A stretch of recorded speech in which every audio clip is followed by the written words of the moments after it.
deck.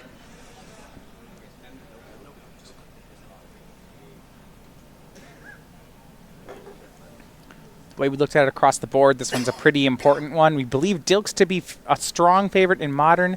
Bertarioni, I think, to be a slight favorite here in Standard. Yeah, I think that one's close, but I do believe Bertarioni's a slight favorite in Standard. Do you have a player you like in this matchup, or a deck you like? I think I'm going to give the nod here to Syed. This is just a matchup that he's been playing all weekend, and we saw Batterman kind of dismantle Teamer earlier, and that was with a bit more air and being a bit more combo focused. Syed leaning more into things like Life from the Loam, Wrenn and 6, Knight of the Reliquary. That's just going to give Syed more points in the matchup. So I think I'm going to go ahead and split the booth on this one. I actually like Daryl in the matchup. There's a lot of technique going on with this one, and I think, Daryl is a storied legacy player. I think last time we saw it, Batterman took a close matchup, and because Batterman is a called legacy, specialist here, I think was able to drive it. I want to think that Daryl can get a similar edge here. Sure. But either way, the matchup is really close. It's going to come down a lot to how the players individually play and about how their draws shape up. Right, and it looks like Syed's taking a mulligan there on the back table.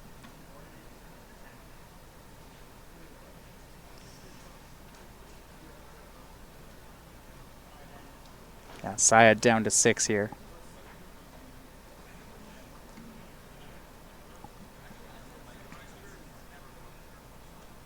Certainly, I think there's a lot of attractive things that Syed can do in this matchup.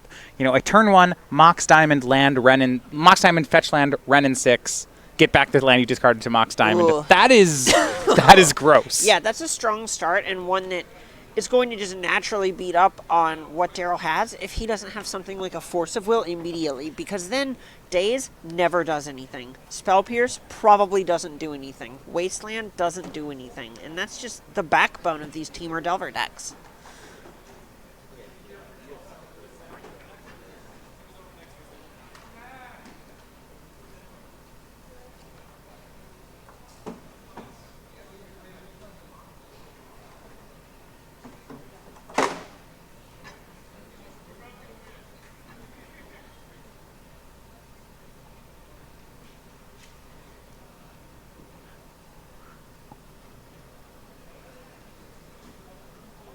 For Zan, mulligan, plenty of lands in this one.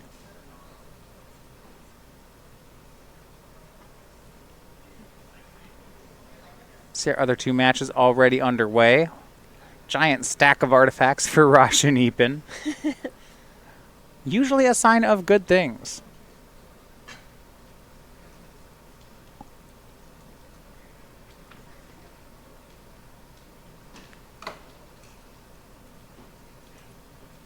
And Zan has kept on 6. So starts out on Taiga, and here we go with our finals.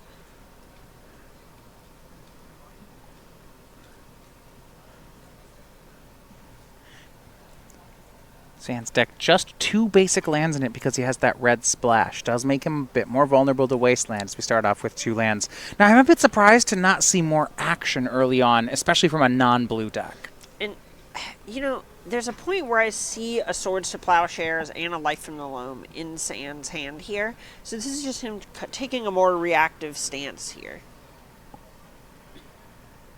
See on Ayers' side, and the Teamer Delver is always about what you're playing around, not just what you're playing.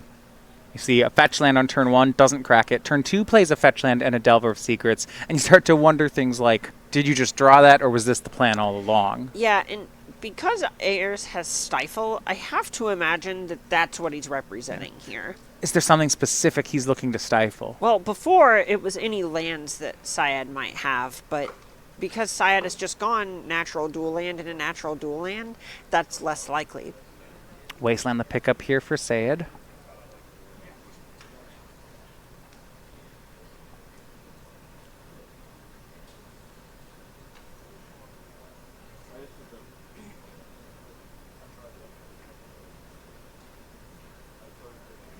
And wastes away the tropical island. Zan's hand, Horizon Canopy, Thespian's Stage, Life from the Loam. Looks like he has one other hiding out there. Might get a chance to see it. But right now he's going to try to loam that wasteland back. And that's actually a pretty threatening thing if you're playing Delver to see happen. Right, this is the kind of thing where even if you counter it, Zan just gets to do it again next turn. Right. Daryl's deck does not play basic lands, so recurring a wasteland goes a long way against him. Right, this is a lot of why Syed kept the hand, is having a Life from the Loam just makes cards like Wasteland, and even if there's something like a Stray Ghost Quarter hiding out that could do it.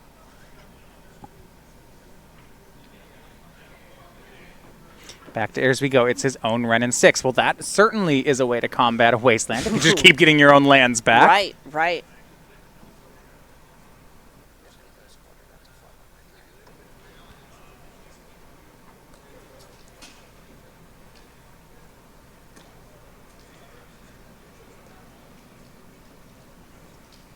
And you see how Gerald can really just aggressively do things like a Wrenn and 6 on this board. Because his opponent is not playing a blue deck, there's just not much that's going to be done about it. Right, Daryl knows that all of his cards are going to resolve against Zan, at least pre-board. There's Red Elemental Blast and some more counterplay in post-board games, but most of Daryl's plan is going to go off without a hitch. It's Zan, whether or not he can interact on his own turn, or try to go over the top of whatever Ayers is doing.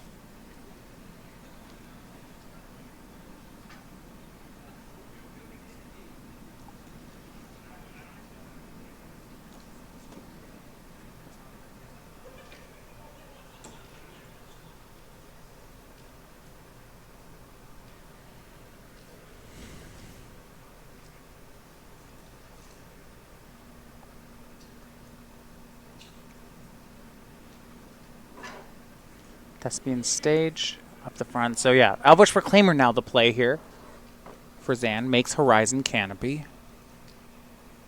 And passes. So Daryl gets to untap with this Wrenn and 6. It's interesting, right? Both players with this land recursion. We have Wrenn and 6 on one side and Life from the Loam on the other. The issue is this is something that's going to end up favoring Zan in a long game. The only lands that Ayers is getting back are tropical islands, volcanic islands, and things that find tropical islands and things that find volcanic islands. Whereas Syed's basically come with spells attached to them. The best case scenario for Ayers is if he had something like Fiery Islet in his deck, but he left those at home this weekend.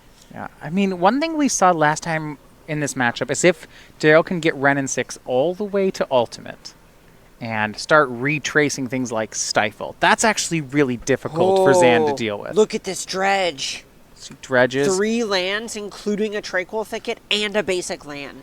And that's a lot. Yeah, snow-covered plains, and you mentioned a Tranquil Thicket. The cycling land, especially with Life from the Loam, does great work. And it grows the Elvish Reclaimer to a 3/4? Yeah, that takes Wrenn and 6 down to 2. Unbelievable.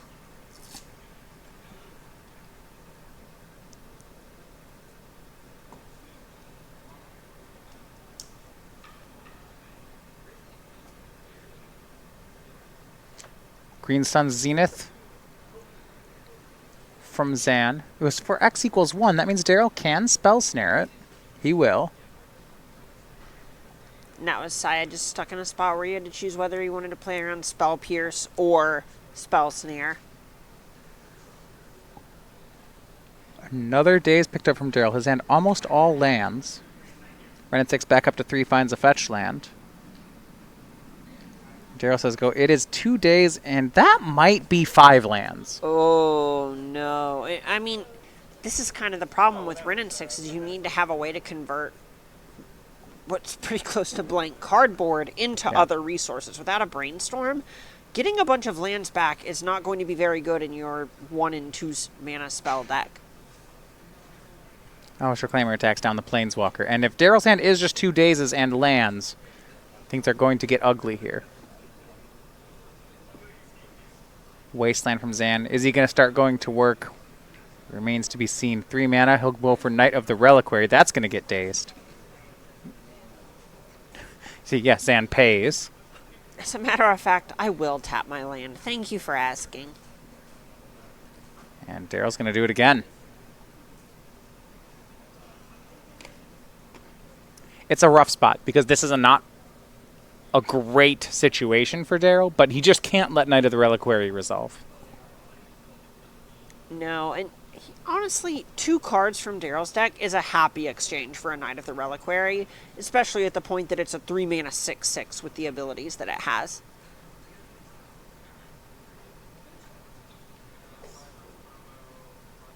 Back to there we go. The draw's a Brainstorm. Well, he has. That's what he needed. That is a draw 3 in every way. That's so good for him.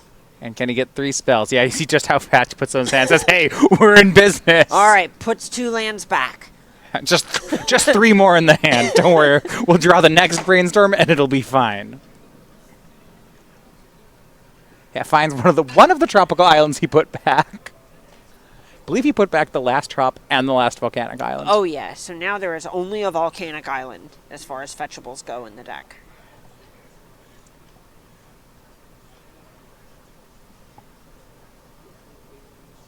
And as you might have seen, we saw that stack of artifacts on the modern table. That did convert to a win for Rosh and Eapen. So 1-0. First blood here is on the side of Syed, Eapen, and Bertarioni. And you know, that's not that... It's not as big as an upset as it was last round.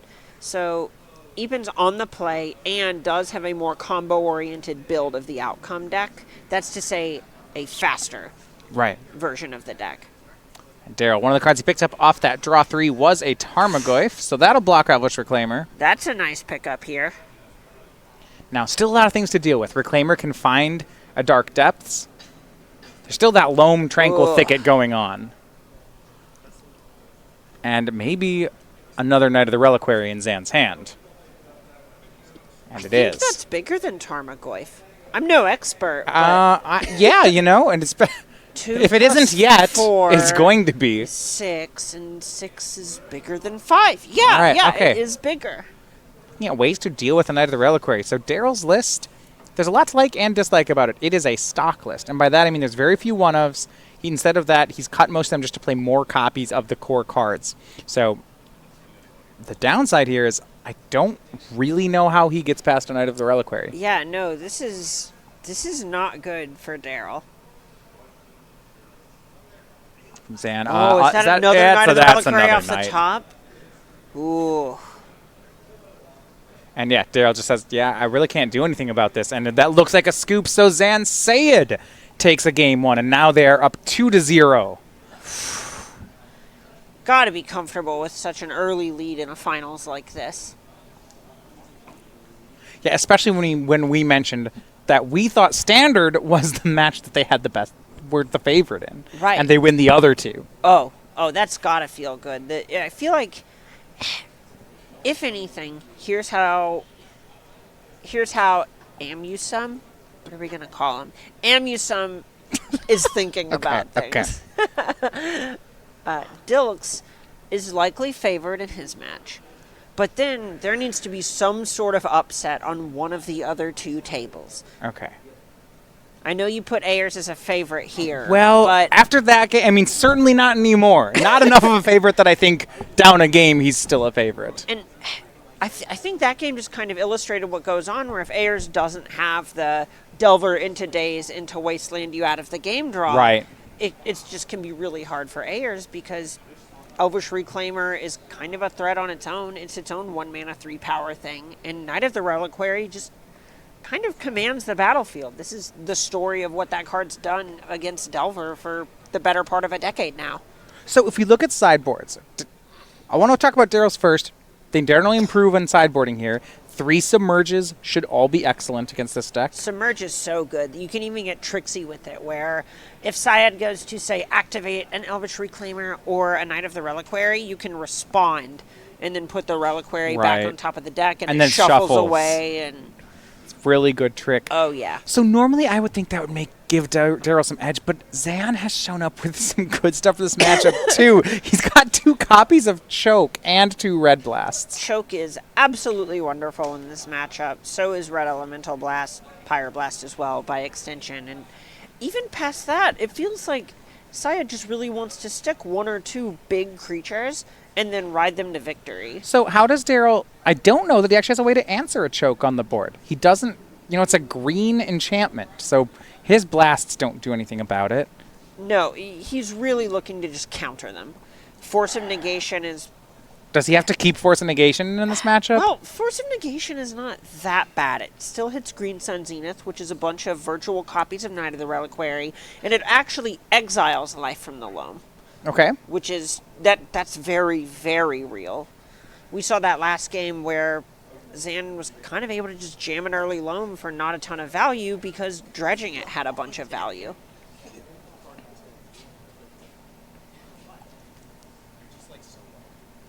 So things still will remain kind of tight here. And then, yeah, Zan, I do think, just has the advantage. Yeah.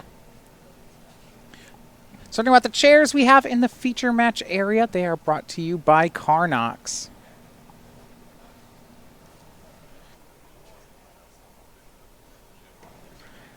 Carnox, we've got your back 10% at checkout. You can visit that at carnox.com/SCG.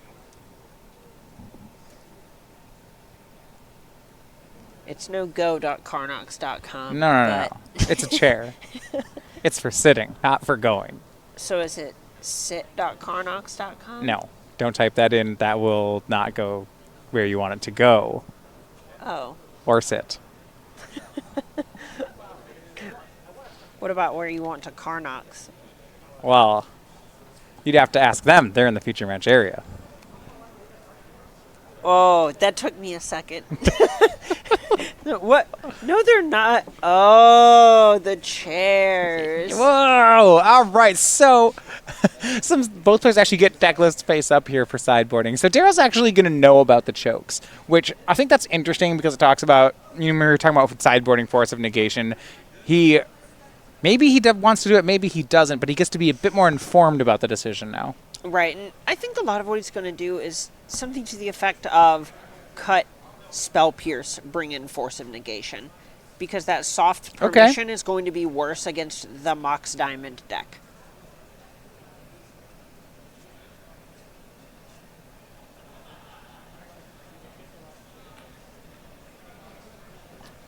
For Ayers, Dilks, and Magayesh going into this tournament, as a team, they had played 7 opens here on the tour. They had top-8'd 6 of them. I think the question now you have to ask is whether this counts as 7 for 8. Well, it's pretty close. It's a strong squad. That much is clear. We're talking about, what, a 4% difference at this point or something? 4%? 6 for 7 versus 7 for 8? Oh, great. Nice. Okay, so we're talking about 87 it's like 5% versus... I guess. It's not too much different. No.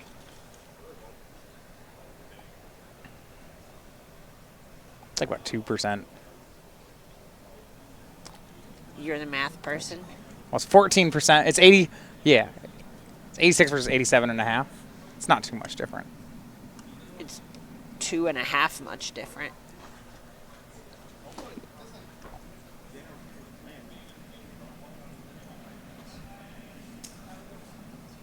Yeah, it's one of those things when you start doing as well as they do, it's really hard to move the percentage anymore. Like 7/8 to 8/9 is barely more than 1%. That one open they missed the top 8 of, brutal for their percentage. Yeah, it's just really hard to come back from that.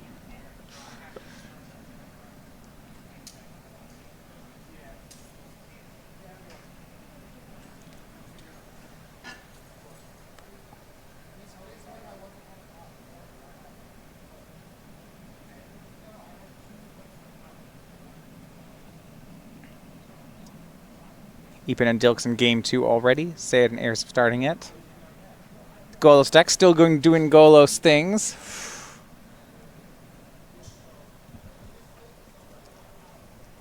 .20 into game 1. I'm sure they're resolving their, 35th Field of the Dead trigger.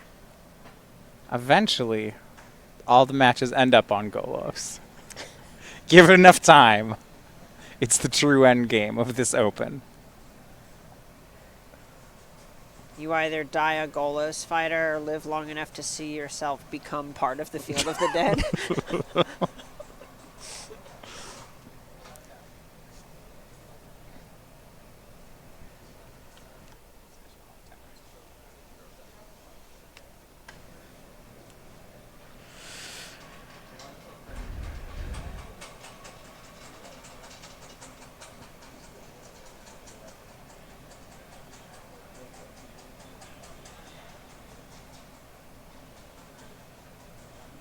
So Daryl will be on the play here for our second game.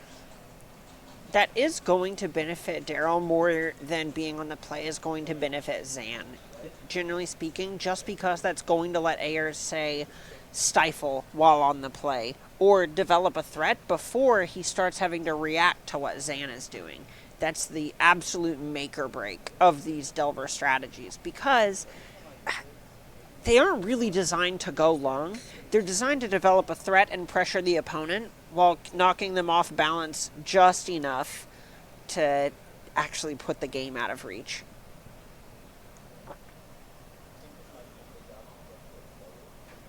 Zan down to 6. He was on 6 last game as well. But once he stuck a Knight of the Reliquary, was not a problem. Daryl's hand ran in 6 and some dazes. He was looking for some pressure, but instead he just got more lands.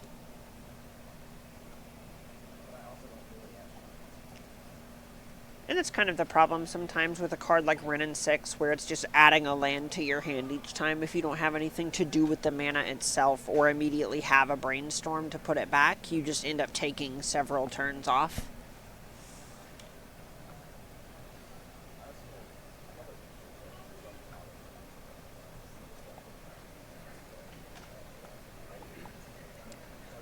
This is not the first time Daryl Ayers has been in the finals with a Temur Delver strategy. This time he doesn't have Curd Ape, though. He has Hooting Mandrills.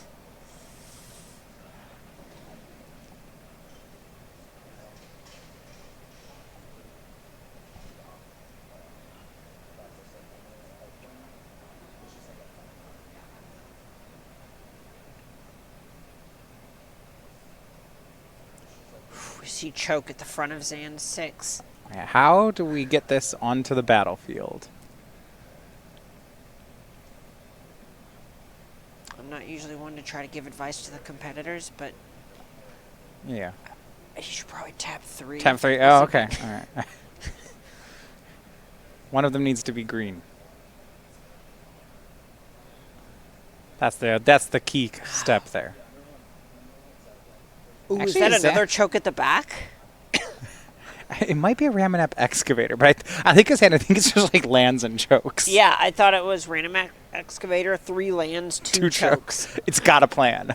And a backup plan. And I think it is. It's both copies. Can he survive that long? We'll see. If his lands coming up there are all fetch lands, maybe. Daryl with a turn 1 Delver of Secrets, however.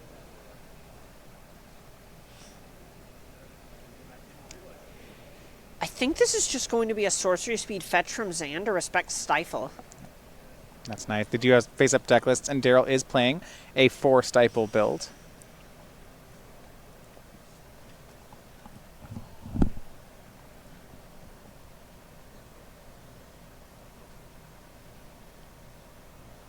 And Delver going to stay a 1-1 this turn.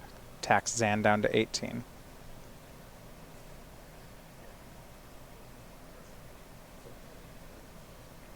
Ponder from Ayers.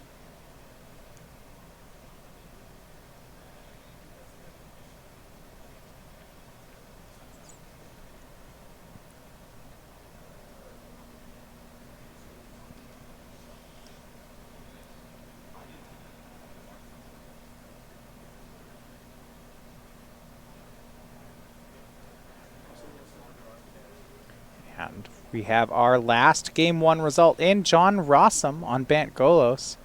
A quick victory there over on the standard table. First point for his team. All right, bit of an upset.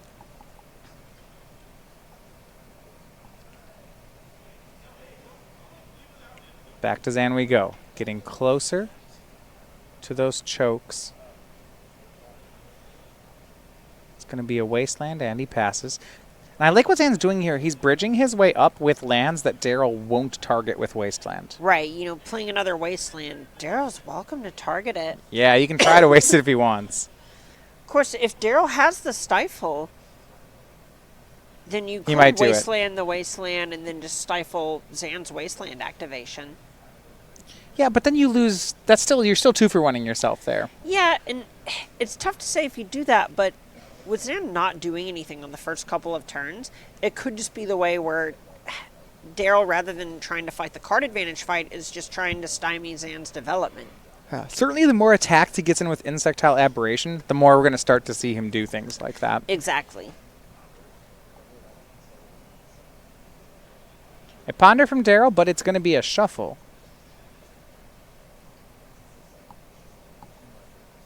He has hit Zan down to 15.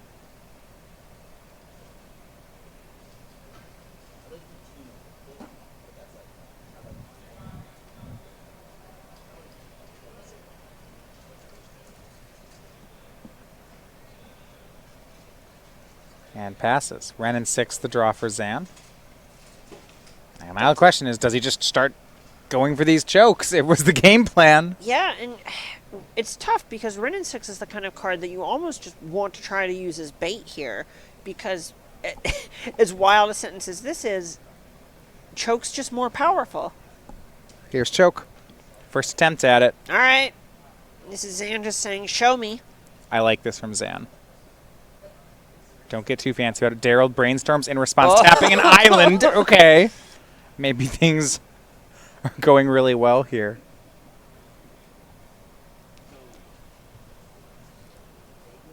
If he doesn't find the counterspell, that tap of a volcanic island is going to matter a lot. And it is a daze, so choke is countered. Hey, now lets him pick up an island.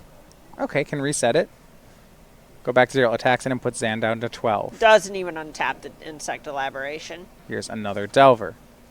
Now Zan can cast choke again, but his life total's getting low here. Yeah, this is the spot where even if you resolve a choke, you just take 6 twice and die.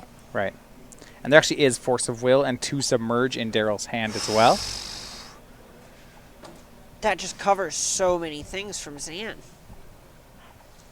More good news, Daryl's teammate Matthew Dilks picks up a win on Modern. Daryl hoping to put his team into the lead here, if he can hold on in Game 2. I think there's a legitimate question if Zan were to jam the other choke here, Would if Daryl Daryl would even even force it. I don't think it matters. I don't think he would. I think you're right. Zan doesn't have white mana in play. Path to Exile's the removal spell. Yeah, let it resolve.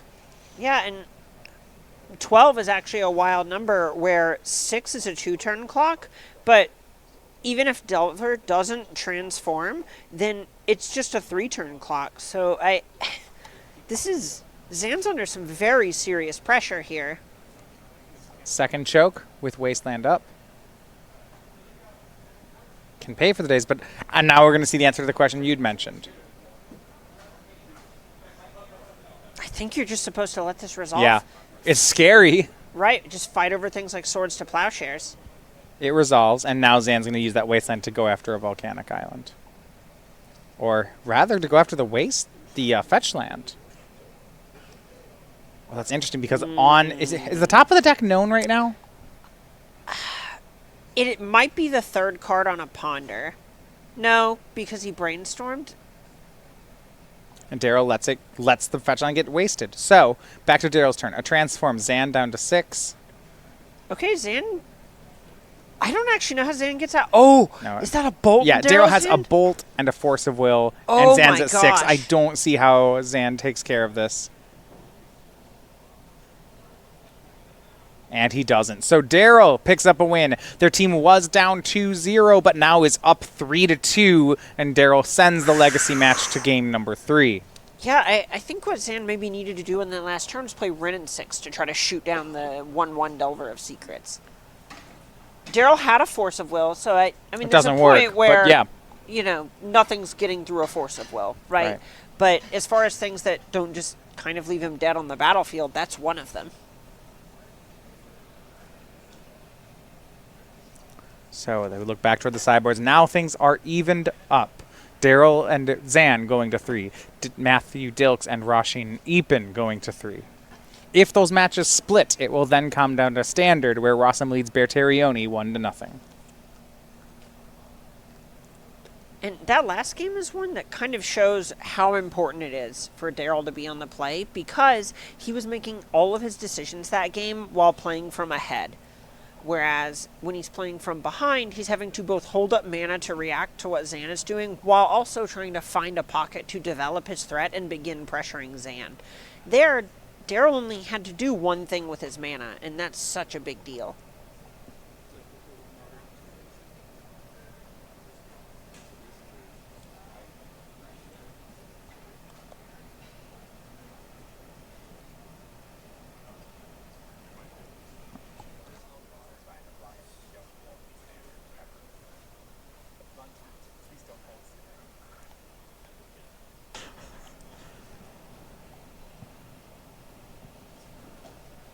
So we'll start with the game 3 of Ayers and Syed. Zan will be on the play. Now, something I want to mention, Zan's been on a mulligan twice, and we haven't seen a Mox Diamond yet. Right. And those are the things that define his most broken starts. Especially if he has a Mox Diamond on the play, those are the games where it just kind of feels like Daryl's going third. Right.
So much on the line with this match. This is, especially for Bertarioni, this could completely change how far ahead or behind he is in the Players' Championship race. We know he's going to be getting into the top 3, which is exactly where you want to be able to punch your ticket to get into that Players' Championship at the end of the year. But with a win, that could shoot him all the way up to 2nd.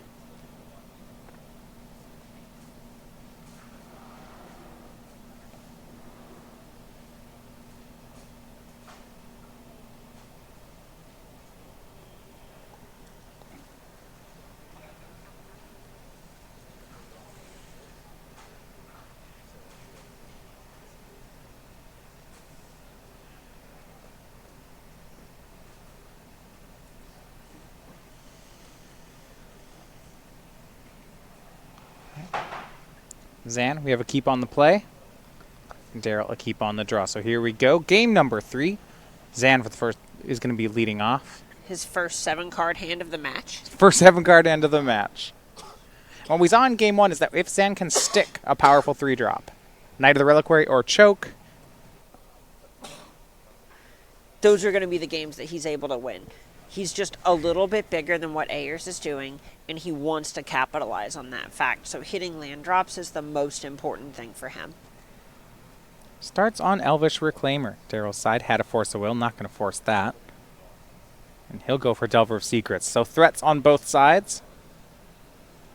Here, Zan really wants to put another land in the graveyard to grow this elf out of bolt range. Say from Daryl's hand, a bunch of free spells. He has Daze, Force, and Submerge. So he lets Zan draw a card, and during the draw step, submerges the Elvish Reclaimer.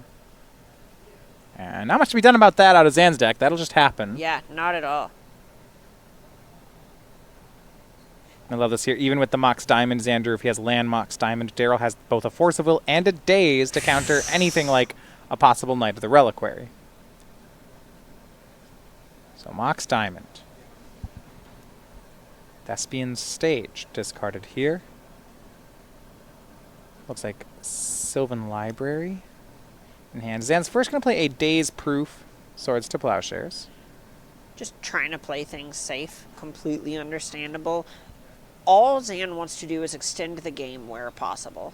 So Blast Zone and Sylvan Library from Zan.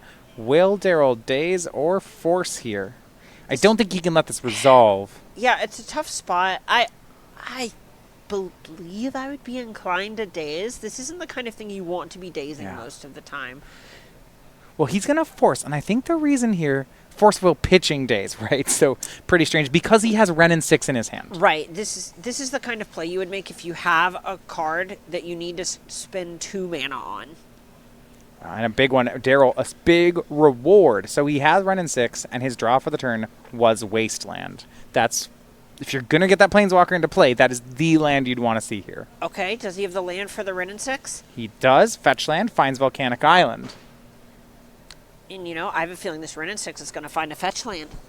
It just might. And, hey, there it is.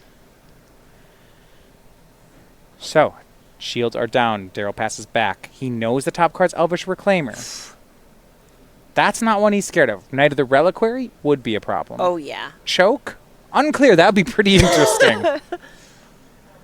And it was the last card in Zan's hand was the Knight of a Reliquary. Oh, my gosh. And this is Ayers maybe getting a little bit punished for using that Force of Will on Sylvan Library. It was the card that was going to get him here, and it was the last card in Zan's hand. Right.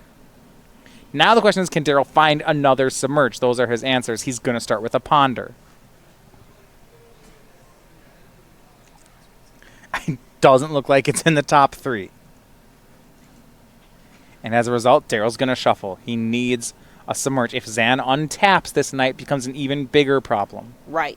Yeah, that's the spot where this Knight of the Reliquary gets to start finding whatever other lands it needs. And as it stands, if Zan can just find a way to put any land in the graveyard, this Knight's going to be able to attack Renin 6 down. And that's kind of all that Ayers has going for him on the battlefield at the moment.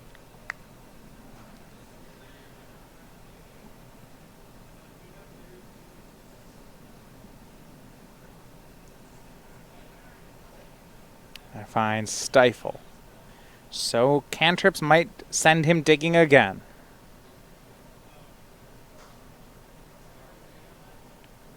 Two lands in the graveyard for Zan means that Knight of the Reliquary out of range of something like Lightning Bolt. Here is Brainstorm. Can he find Submerge?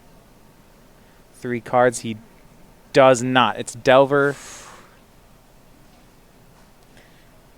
It's like a Delver, a dual land, and something else. Yeah.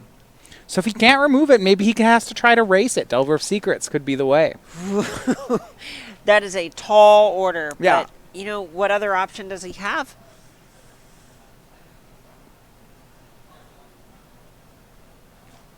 Two on top. Daryl plays a fetch land. Looks like he may have even gotten rid of that wasteland. It's just not what the game's about anymore. Right. Certainly not expecting to win any wasteland fights against a Knight of the Reliquary. Yeah, and you know, Daryl had set this game up so well. It was there was just one card that was unknown in Zan's hand, and if it just had to be Knight of the Reliquary. Right, and it feels rough, but you know, Zan kept the hand for a reason. Right. He just had 2 spells that Daryl had to counter, and he was only able to counter one of them. So, Delver of Secrets was the play. And Zan untaps with Knight. And Blast Zone Sacrificed takes care of the Delver. Knight attacks so down perfect. the Renin 6. Because Blast Zone is the land in the graveyard that makes the Knight a 5/5 to take out the Renin 6. Oh, that is so nice. Oh my gosh. Now, it does mean there's a turn that Daryl could double Lightning Bolt the Knight if he had it. There's no step to protect, but Daryl only has 1 Lightning Bolt, so he passes back. Zan gets his mana again. When Zan has an Elvish Reclaimer in hand as well, double Bolt on the Knight wouldn't even feel that bad. No, I mean, it's not a winning play. It's a play that stops him from losing. It's a not-losing play, right. But now, you know, Stifle in hand, Wasteland in hand. Daryl has run out of resources. He's lost his Planeswalker.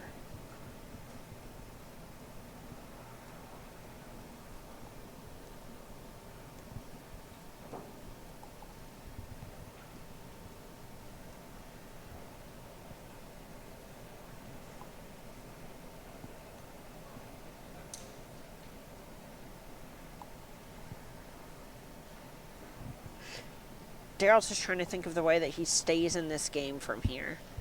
What would have to happen? Something that turns the cards in his hand into better ones. Submerge would be a great start. So maybe brainstorm finding the cards he needs, shuffling these ones away. Right.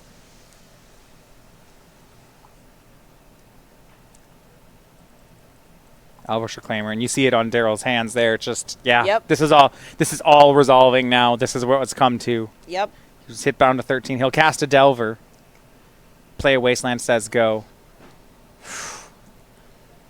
Knight of the Reliquary is just coming in for big chunks at this point. Yeah, it was 6 last turn. It is a 2-turn clock. There's a fetch land in play, so Zan can make it 7 on command. Elvish Reclaimer can join on in if it'd like. Yeah, honestly, it's hard to say. I think Reclaimer might even just get in. There is a Tajiri step in Zan's list that you could try to use to protect the knight, but at this point you gotta assume that Daryl would have done something about the knight if he could. A swing for 9 from Zan. This is gonna send Daryl down to 4. And you might as well make it, put him down to 3. It makes your Reclaimer lethal as well. At 19, there's not too much to worry about. Yeah. And that's what Zan will do. What's Daryl gonna do? Stifle it? Doesn't it? Right, the land still goes to the graveyard.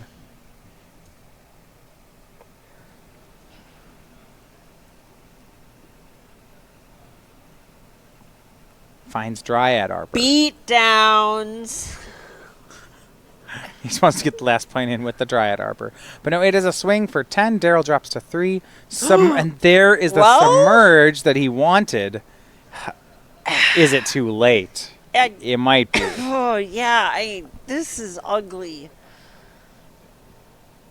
They can Wasteland away the Dryad Arbor, submerge the Knight of the Reliquary. But then what? There's still a lethal Elvish Reclaimer. You still have to chump the Elvish Reclaimer here.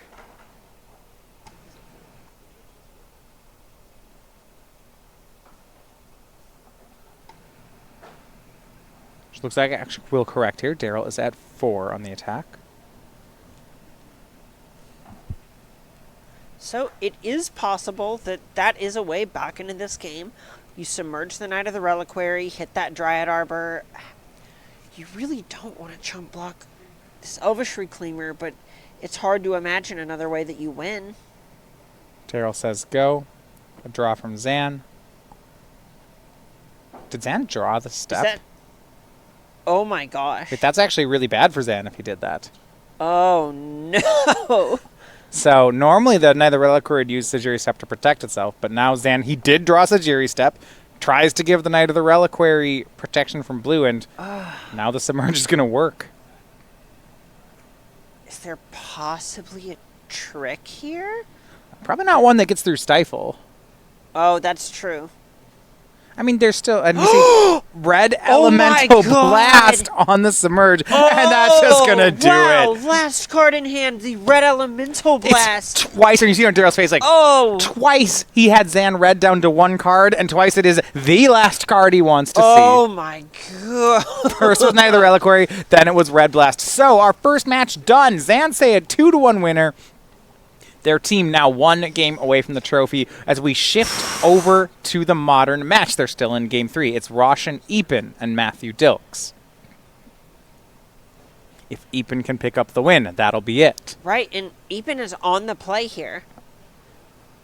So when all that matters is trying to combo before the opponent, that's a big advantage. Even if the archetypes previously did not necessarily feel like this would break in Eapen's favor, him being a little bit more streamlined than Donegan's version that we saw last round is going to be a big, big thing for him. So we see Witching Well from Rosum.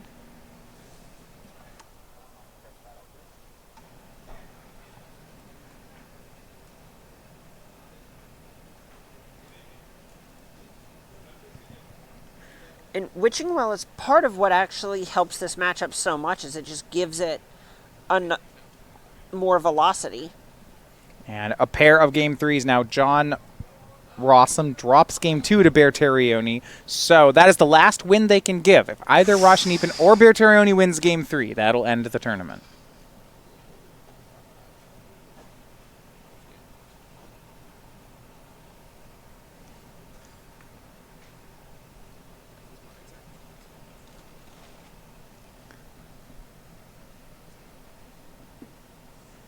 Emery and Bauble here.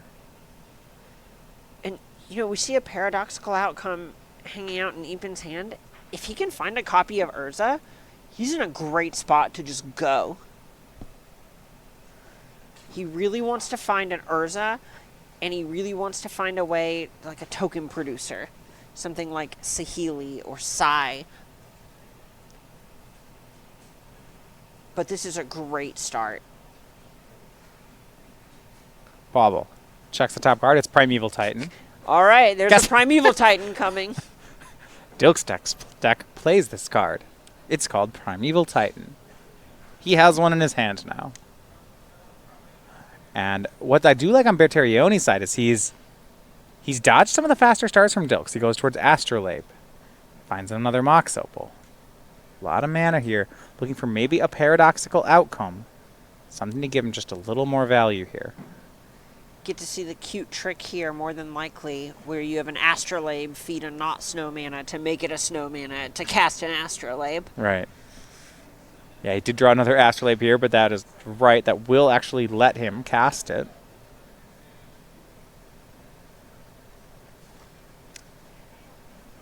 Wouldn't you know it, Mox Opal and Watery Grave, not quite cold enough this time of year to cast Arkham's Astrolabe. Well, it's not Icy Grave. It's Watery Grave. And there's the trick. Astrolabe draws a card. Mox Amber is a nice pickup here. Yeah, anything that costs 0 is a pretty good sell. It specifically being the mana-producing one with this paradoxical outcome. Right. Eapen might just pick up a ton of cards in a moment. Yeah, he says go. And, oh no, Dilks just doesn't have lands. Oh my gosh. And you can see it on his face. There's not much to do here. No. And you see Eapen's playing faster. He knows. Oh, he knows, yeah. It's like, even though it's not how it works, right? Your brain says he missed a land drop. I need to win quickly before he draws one. Let's go. Bauble back again with Emery. This is going to be a huge paradoxical outcome. Here is Mox Opal. Mox Amber. 5 mana. Outcome. Bouncing 1, 2, 3, 4, 5. 8 or 9 permanents. Yeah, 8. 8. Draw 8. And you were hoping maybe for a Disdainful Stroke out of Dilks, but it is just a shrug. He says, yeah, that's going to work. Do you remember when we thought Dig Through Time was too good for a look effective 2 mana? What if instead of picking 2 of the cards, you just picked all of them? Pick 2 of the top 7? As a matter of fact, I'll pick 8 of the top 8. Thank you very much. And what if it made mana?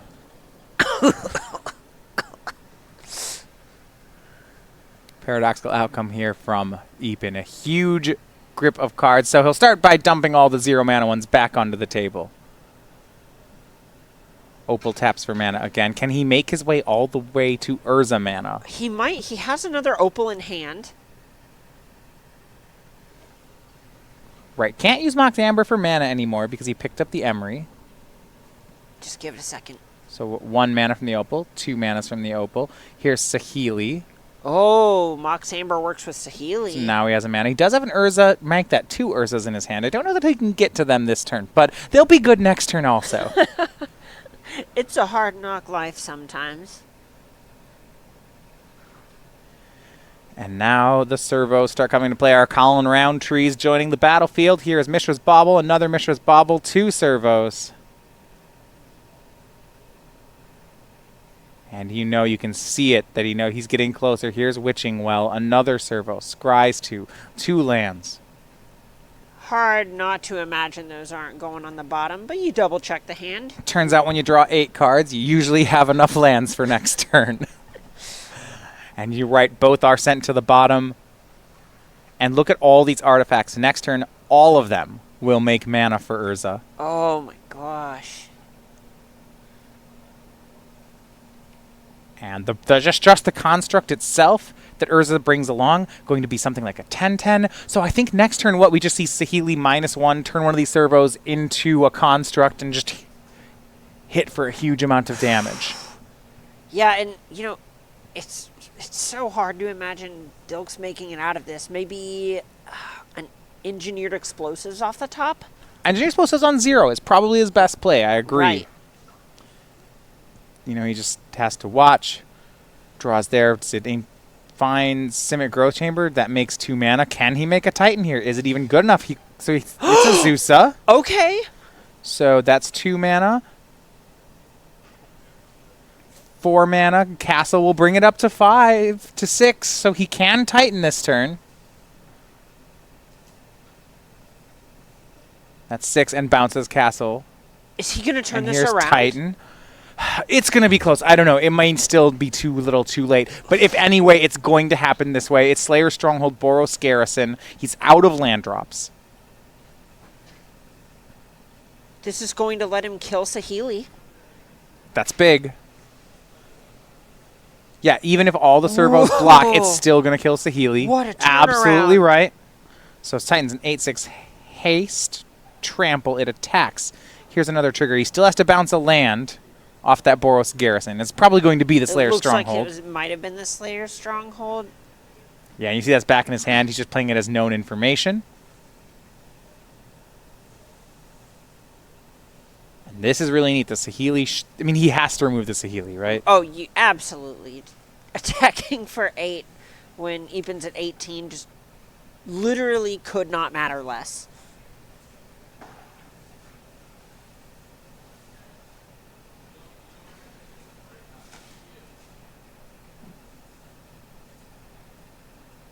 Even with this Saheeli down, because this isn't a lethal attack, he still might be dead next turn. We'll see. This is really close. So he gets Teleria West. And the problem is, he can't actually... Pact Negation isn't in his hand. He actually can't transmute for it. Right. Yeah, he's only going to have maybe 2 mana available. It is in his hand, though. He does have the Pact. It's the fourth card down. And that might actually be enough for the turnaround. Oh my gosh. No. He needed... So the hand he kept wondering why it was that. He had the Azusa, he had the Titan, he had the Blue Pact, he had the Amulet. It was just a bounce land away. So he kept a risky hand with a huge upside. 1 bounce land away. He missed it for the first 2 turns, but then finally hit it. So it's Gruul Turf, Teleria West, and he actually picks up Simic Growth Chamber. And this is so he'll have a bounce land to pair with Azusa next turn Right. to make multiple blue mana.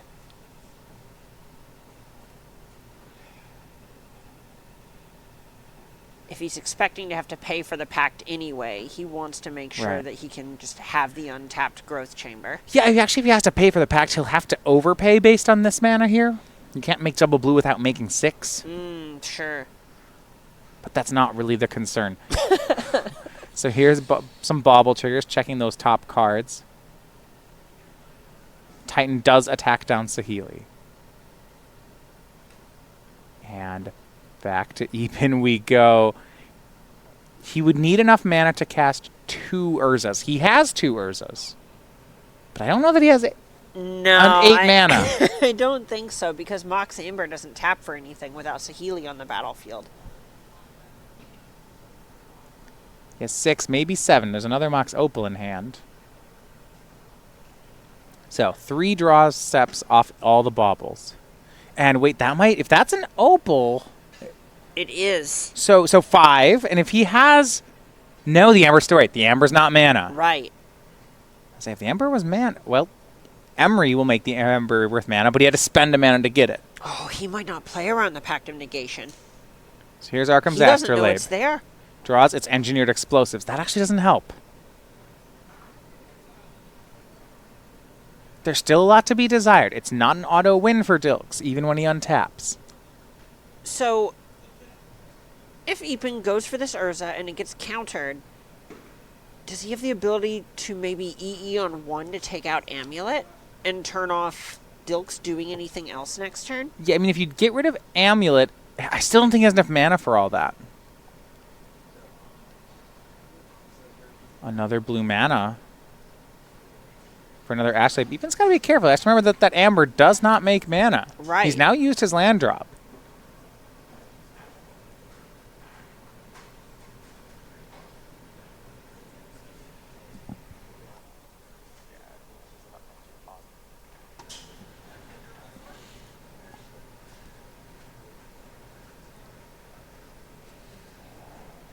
All right, yeah, so 3 mana. Yeah, Amber doesn't make mana. So here's 3. Opal, Legend Rules. Here's 4. Here's Urza. That's going to earn this Pact of Negation. Oh, absolutely. You don't just... You will lose if this happens.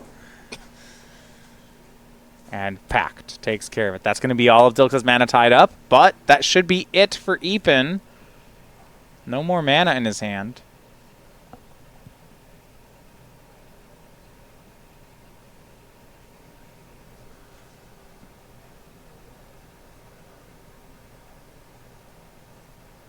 And he's going to have to go to clean up.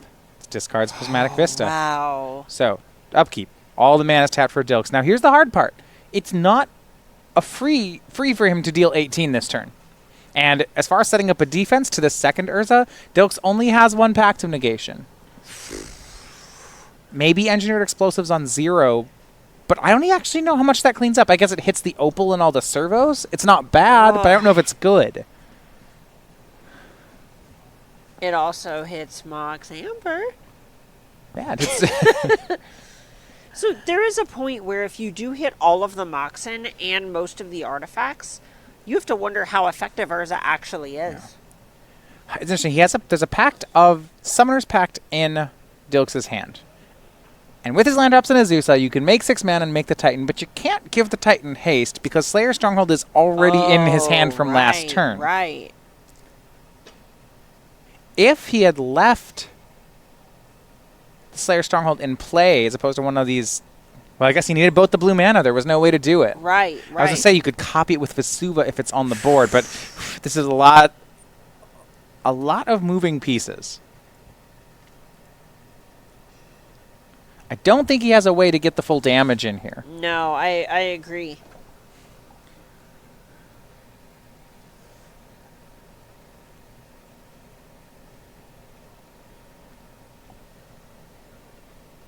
So, it's going to be some simple ones. But he's going to go for an attack. Now, a question I might have is whether or not some of these Field of the Deads that the deck now plays give him another line here. Yeah. One where instead he just makes as many zombies as possible and calls it a day.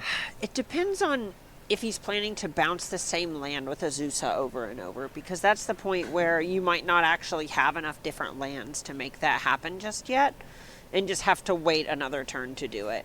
Okay, gets Simic Growth Chamber Teleria West, bounces the tapped Teleria West already in play. So it's 6 damage and a T-West in Dilks' hand. He has 3 land drops to go. Can find Engineered Explosives if that's something that's helpful.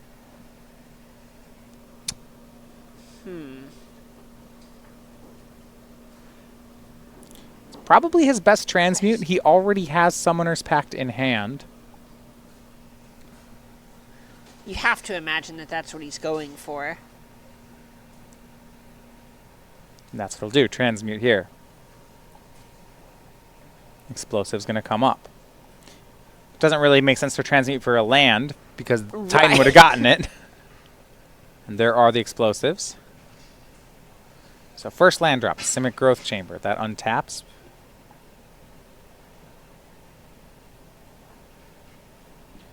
And bounces Gruul Turf. Second land drop, Gruul Turf. That untaps, bounces Teleria West.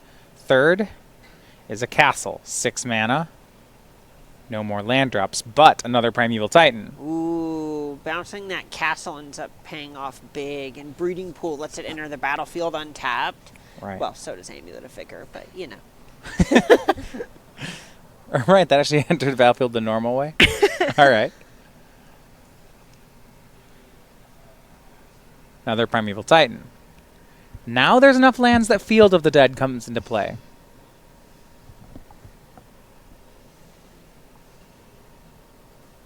It is Field of the Dead and Sunhome. He's getting Sunhome so that next turn he can have a lethal attack. Right, this is just him looking to kind of cover bases and close the game. 2 zombies for Dilks. You don't actually need colored mana to pop the explosives. So what I think this comes down to then is whether or not Roshan can actually just full combo here. Yeah, that's what it is going to come down to at this point. These servos, Amber and Opal, are likely about to bite the dust.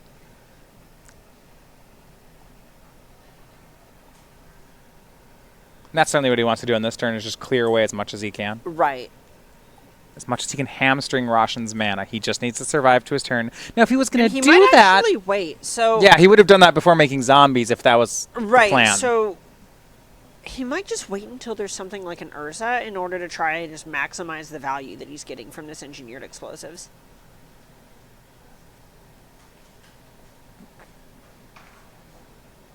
What a turnaround. From missing the third land drop to watching Dilks just kind of show why he is where he is. And he does end up cracking the explosive now, so did lose some zombie value here. I'm sure he'll find a way to power through this incredibly trying time. Back to Roshan we go. He needs to win this turn. Certainly this is his last turn. Right. At 12, 2 Primeval Titans and a Sunhome in play. His deck does not survive that kind of turn. So he goes for Urza. That's going to resolve. That's now all his artifacts tap for a blue. Can he put together the full comeback?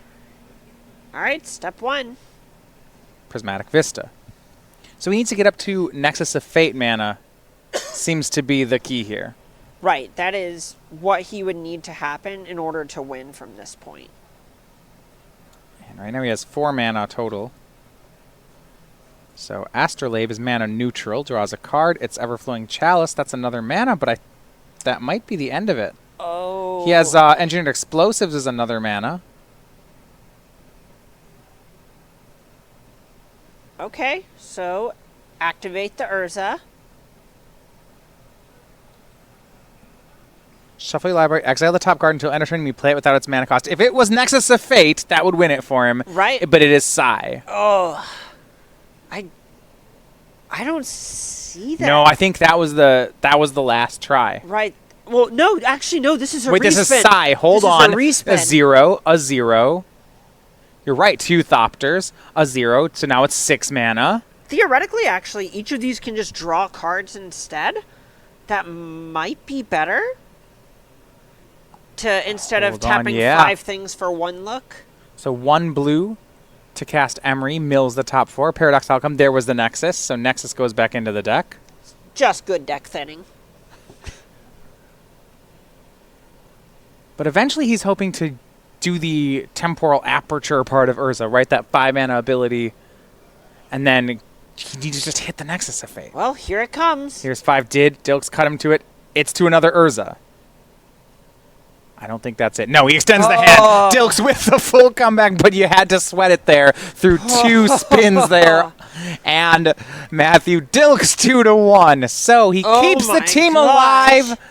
And now, once again, it comes down to the third. Yeah, huge sigh of relief for Matthew Dilks. Where else would this tournament have ended It's than on Game 3 of a Golos Mirror?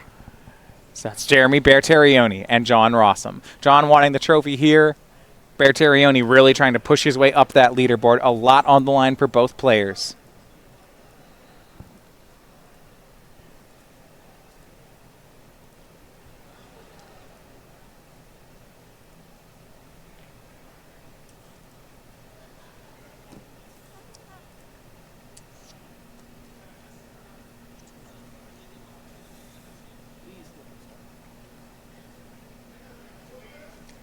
It's time.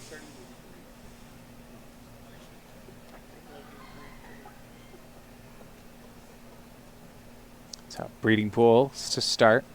Rosum is on the play. Breeding pools on both sides just warms my heart.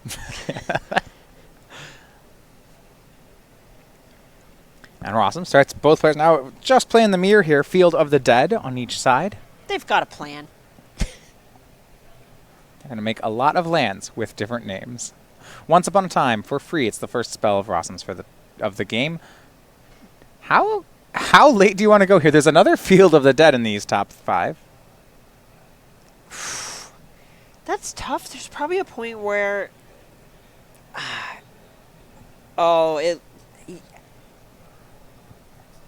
So, yeah, he did look at Field of the Dead as an option, but actually he has a different end game in mind. It's another one that requires 7 mana, but this one is Agent of Treachery. Hey, that's kind of like a Field of the Dead when the opponent has one in play. Okay, so it's a Field of the Dead, except you take one of theirs while you do it. Even better. Sounds great. What we call value.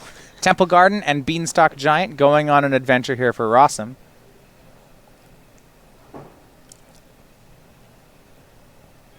Can Bertarioni keep pace? We'll see. Now, his deck does have the basic mountain in it, and that's because he's playing Fires of Invention.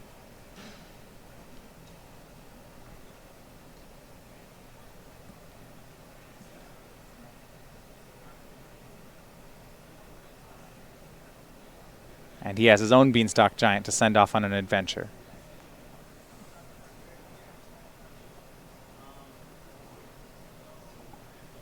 So, 4 lands apiece. And it is going to be a turn 5. I was wondering whether it was going to be Golos. It's a different 5-drop. It is Kenrith the Returned King from John Rosum.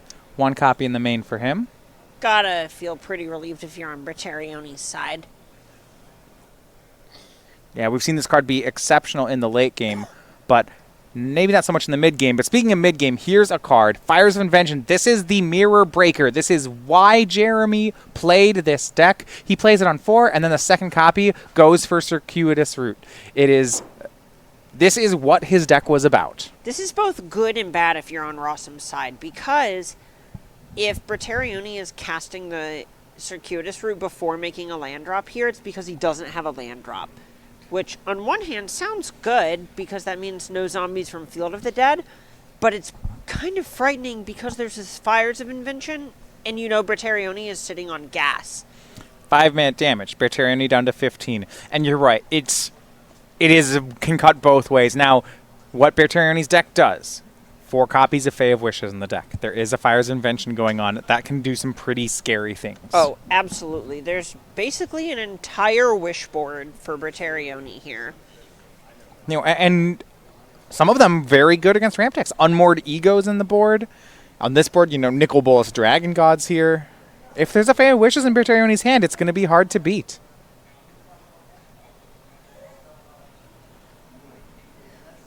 It looks like there is a land in Bertarioni's hand, so...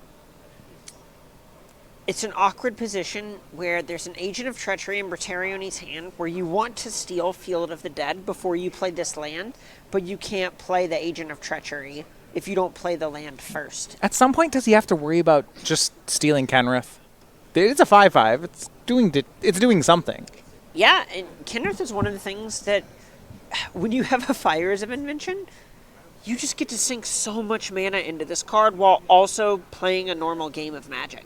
Quote-unquote normal, where 2 of your spells are for each turn. Normal, except for the part where you pay mana. Terms and conditions, Matthias. Terms and conditions. I mean, I understand this. I normally don't pay mana for the cards I like to cast, so this seems pretty reasonable. Hey, you pay green 4 all the time. That is true. That's true. But I'm not really tapping lands for it in a way that makes sense. Sure. You're just tapping 3 lands. Or throw one and it's times. 1 and it's in my hand. Yeah. I'll tap this land in my hand. I'll tap it 3 times. Yeah, I don't really understand what I just watched, but he sure did it.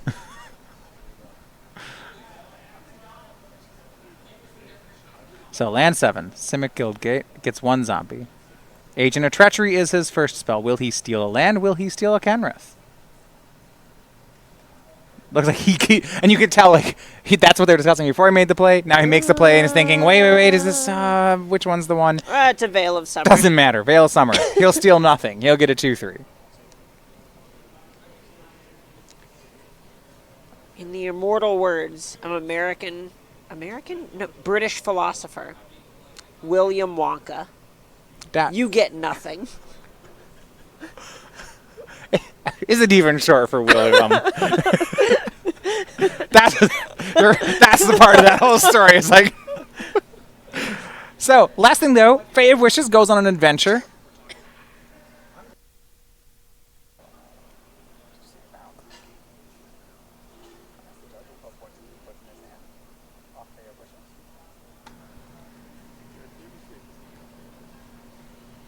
That was Jeremy's second spell.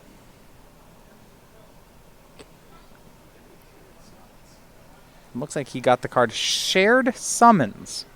3 green. Search your library for up to 2 creature cards with different names. Reveal them.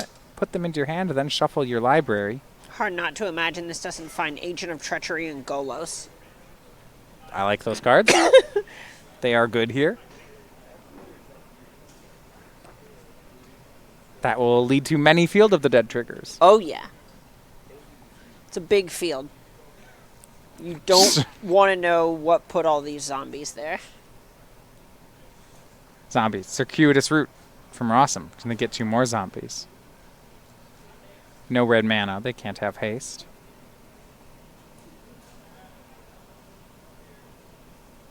Speak of the devil. Hey, there's the red mana. Also known as the Devil. And Kenrith swings on in. 2-3 and a 2-2 is not quite enough power on the battlefield to deal with this. So it looks like it's just going to be a chump block. Yeah, and this is the spot where the zombie is probably just worth 5 life. Yeah. There's so many more zombies to come. Exactly. Back to Bertarioni we go. He only gets 2 spells. Was that a Golos off the top? Maybe he doesn't even cast You Shared don't even Summons find this shared turn. summons and don't even cast it.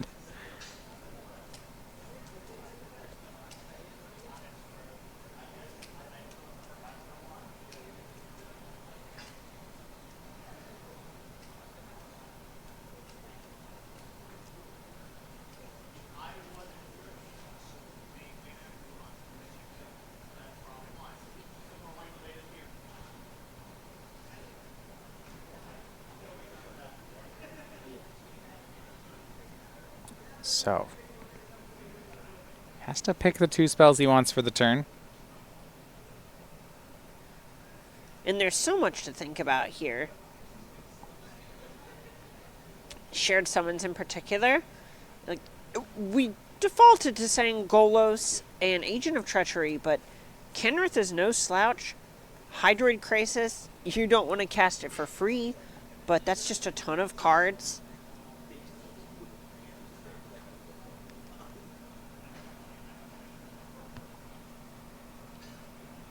So, spell number 1, Shared Summons. The first question is, does it resolve?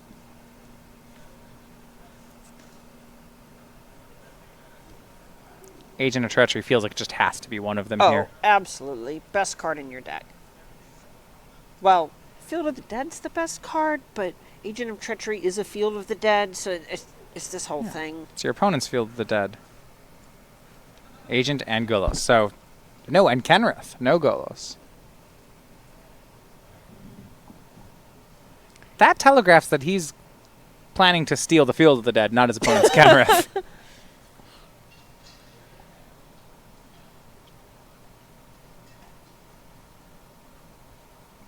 Or just wants to be really positive that he ends up with a Kenrith.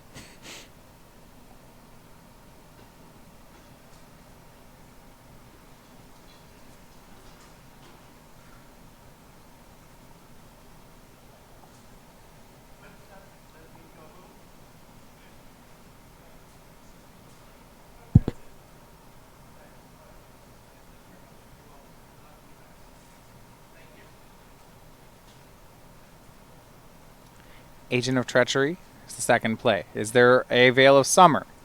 There is not. And is he going to steal the Kenrith, or is it the Field of the Dead? Looks like they're looking at it. He says Kenrith. Kenrith going to make a zombie into a 3/3 before it comes over to Jeremy's side. So maybe on that summons it was just he needed to be sure that if a Veil of Summer happened, that he'd still get the Kenrith. Yeah, Kenrith is just that important in these kinds of matchups, and one of the big things in these Fires of Invention decks that you want to be able to do is use your mana. Right, and that's exactly what I was looking at. That's why Kenrith is so good here. Because Jeremy still has all his mana. Yeah, look, there's 8 mana and a Kenrith. I wonder if we go back to the last turn where he chump blocked with a zombie. Do you think it's possible that he wanted to chump block with an Agent of Treachery? Agent is too much toughness. Oh. That's the problem. Okay. So Agent of Treachery now stealing his Fires of Invention. Ooh. You're kind of playing with fire when you do that sort of thing. Fires of Vengeance. Okay. All right, well, I'm out. All right. Good broadcast, everybody. Had a great weekend. Now Rosum is playing with fire. How about that? He has another spell he can cast this turn. Oh, he's cooking with fire is what he's doing.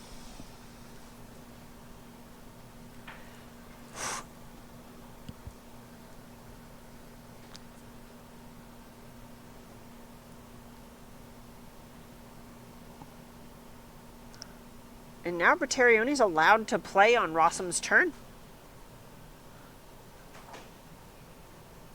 Yeah, now it switches around. Now the other player can play instance. And 4 mana on Bertarioni's side. Make it.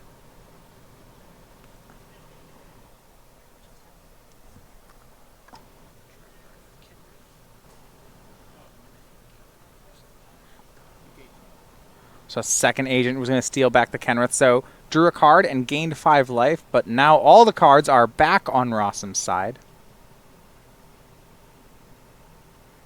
Rosum is so far ahead now. So the big thing that this fire's represented was Bertarioni's way to catch back up next turn. Right, because it's worth so much mana. Exactly.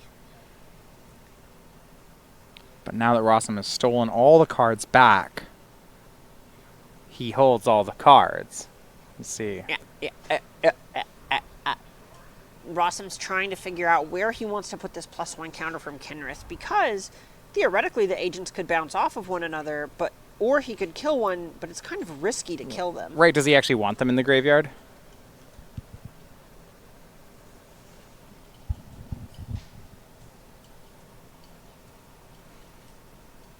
Once they're in the graveyard, Kenrith can start bringing them back.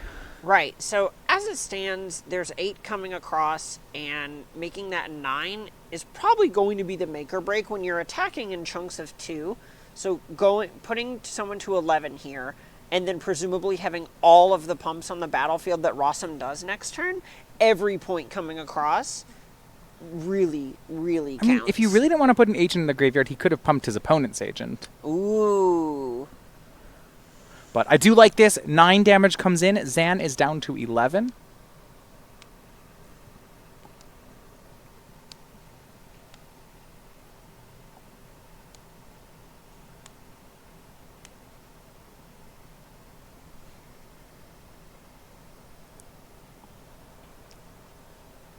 Bertarioni's trying to find out how do you get back into this game. They do not have any Realm Cloak Giants in their deck. No, Bertarioni's sweepers in the board. I mean, he has actually a planar cleansing in his wish board. Few mana short of that. Few mana short. Yeah, but it would clean this up. Right. If he can survive to it, I think that's the card. I don't know how he does. Oh, that's tough. Next turn, Rosum can even Beanstalk Giant and then give it haste and trample. That's going to be pretty hard to beat. So Agent of Treachery swings. Rosum will take the damage. Now really, he's going to ask, see if Bertarioni can do anything. Maybe a time wipe. Okay, a Deafening Clarion mops a bunch up. But not enough. Not yet. Circuitous Route. Gonna get 2 more zombies. This is... Well, hold on. Beanstalk... And John Rosum, he points and says, Beanstalk Giant, haste. That kills you, right?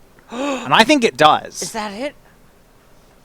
The giant's pretty big. They're gonna get trampled. They're gonna get haste. 2 zombies is 4 toughness. That's 15. Let's count some lands here. 3, 6, 9, 10 lands of trample. 15 points of trample. 18 points of trample. 4 points of toughness. I think 14's coming across. At least. Absolute minimum. Kenrith has pumps. There's so much here. And John Rosum says, he says it again. He's like, this is going to be my play. I have the Fire's Invention. I'm going to cast the Beanstalk Giant. I'm going to tap this red mana. And Bertarioni's going to make him do it. Oh, wait. Wait. Thornwood Falls gains a life. Hold gains the a wait. No. 12. Now it's exactly 12. He gained a life, though. Okay. So... Rosum can gain life too. He's going to tap all his mana except for that red mana to make a giant Hydroid Krasis. Then he's going to cast Beanstalk Giant as his second spell for the turn. Oh my gosh. And that's going to do it. Rosum picks up the win 2-1, and they are the winners. It's Daryl Ayers, Matthew Dilks, and John Rosum. There is that upset we were talking about. Going into this match, we expected Bertarioni to be the favorite, and Rosum was going to have to play so well in order to flip that into his favor, and he didn't. He did. No, with the comeback there, it's really what we expected. Yeah, unbelievable. Both of those games felt like it just came right down to it. We saw Dilks, he missed his third land drop in a big mana deck. Right. And won. And then it goes on to Rosum, and this is for the second round in a row. First Edgar Maguiech, then against Jeremy Bertarioni. He's got to turn things around and pick up a win in Game 3. And it was close. It was really close there. Right. That was one where it felt like every single interaction was one thing away from just completely slipping away.